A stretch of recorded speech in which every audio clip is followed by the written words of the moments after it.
school students and the FE students that have been really showing the way in the last couple of weeks. I'm really pleased to have on stage our final speaker for this session, Barnaby, who's a high school student who got kettled the other day, didn't get back to school in time. I'm not sure what the repercussions of that been so far. I'm sure he'll tell us. Thanks very much, Barnaby.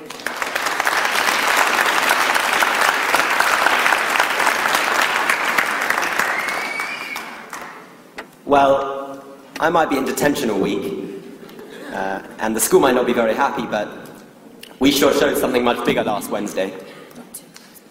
Okay, sorry. You know, this was meant to be the first post-ideological generation, right? This was meant to be the generation that never thought of anything bigger than our Facebook profiles and our TV screens. This was meant to be the generation where the only thing that Saturday night meant was X Factor. I think now that claim is quite ridiculous. I think now that claim is quite preposterous. I think now we've shown that we are as ideological as ever before. Now we've shown that solidarity and comradeship and all those things that used to be associated with students are as relevant now as they've ever been.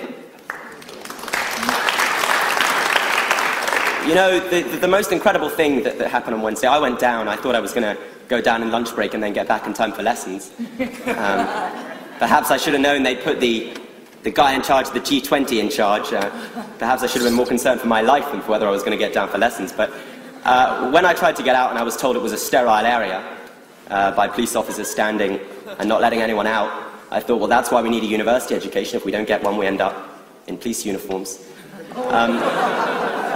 You know, when I was kettled in there, I was with thousands and thousands of school students who'd come down with their ties around their heads in their school uniforms, and yeah, they were cold, who'd come down, who'd never been on a protest before, who'd never joined a political party or been involved in a political movement before, who didn't have any economic knowledge or political degrees, but they were there because they believed in something. They were there because they believed in something bigger, and they were there because they knew that either, you know, there weren't a million choices, there were two choices. Either they laid down and took whatever the government threw at them, or they stood up and fought back. And so those school students who'd never been involved in anything before stood up and they fought back.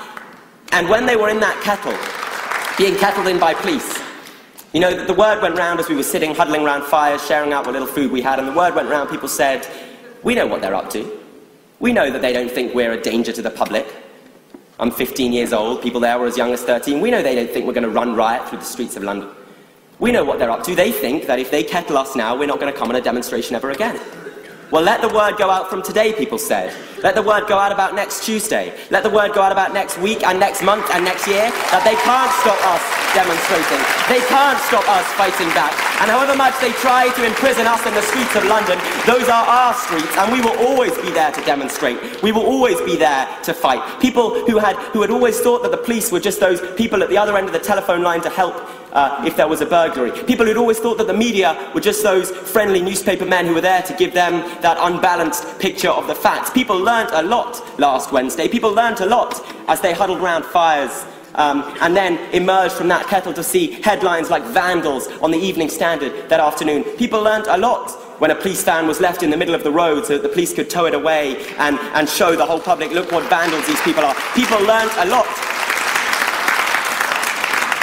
So the message that goes out from last Wednesday is very clear. We are no longer that post-ideological generation. We are no longer that generation that doesn't care. We are no longer that generation that's prepared to sit back and take whatever they give us. We are now the generation at the heart of the fight back. We are now the generation that will stand with everyone who's fighting back. The most inspiring thing, I think, was that just after Wednesday, hundreds of people joined a Facebook group, school students joined a Facebook group in solidarity with RMT members on strike.